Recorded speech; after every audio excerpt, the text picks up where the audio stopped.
আগামী ২৭শে ডিসেম্বর অবসরে যাচ্ছেন দেশের ২৫তম প্রধান বিচারপতি সৈয়দ রেফাত আহমেদ। তার আগে আজ তাকে বিদায়ী সংবর্ধনা দিবে সুপ্রিম কোর্ট আইনজীবী সমিতি ও অ্যাটর্নি জেনারেল কার্যালয়। এ বিষয়ে জানাতে হাইকোর্ট প্রাঙ্গণ থেকে আমাদের সঙ্গে যুক্ত আছেন সহকর্মী মাহিদুর রহমান। মাহিদুর, সংবর্ধনা অনুষ্ঠানে কে কে উপস্থিত থাকতে পারেন আর পরবর্তী প্রধান বিচারপতির নিয়োগ প্রক্রিয়া নিয়েও আমাদের জানাবেন।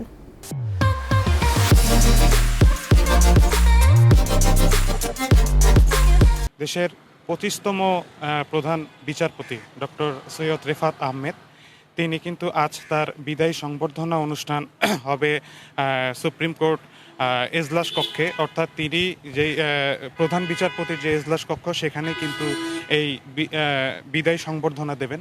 এবং এই বিদায়ী সংবর্ধনা কিন্তু Bangladesh supreme court bar association এবং অ্যাটর্নি জেনারেলের কার্যালয়ের যৌথ পরিচালনায় কিন্তু এটা দেয়া হবে।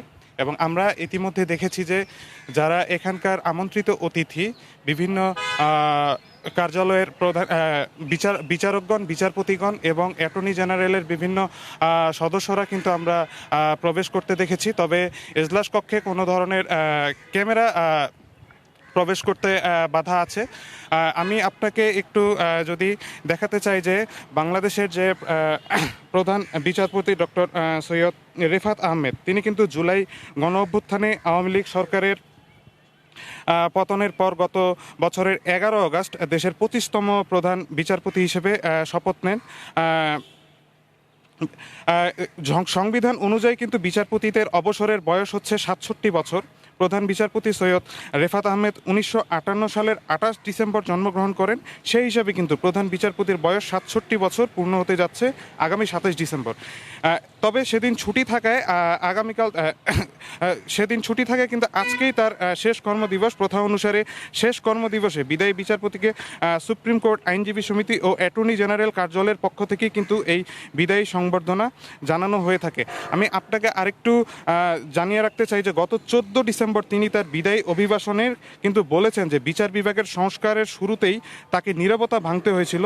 পরবর্তী বিচারপতিকে সাহায্যের জন্যই কিন্তু বিচার বিভাগের নীতিমালা প্রণয়ন করেছিলেন তিনি আরও বলেছিলেন যে এদেশের বিচার বিভাগ কখনো পূর্ণাঙ্গ স্বাধীনতার স্বাদ পায়নি। বিচার বিভাগে লোকবল সংকটেও বিচারকরা যে পরিমাণ মামলা নিষ্পত্তি করেন সেটাও কিন্তু অবিশ্বাস্য।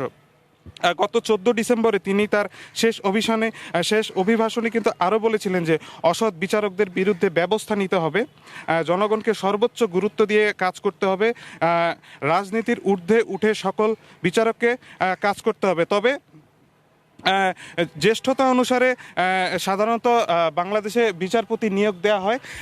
বর্তমানে বাংলাদেশের সুপ্রিম কোর্টের ৭ জন বিচারপতির মধ্যে ডক্টর সৈয়দ রেফাত আহমেদ আজকে অবসরে যাচ্ছেন।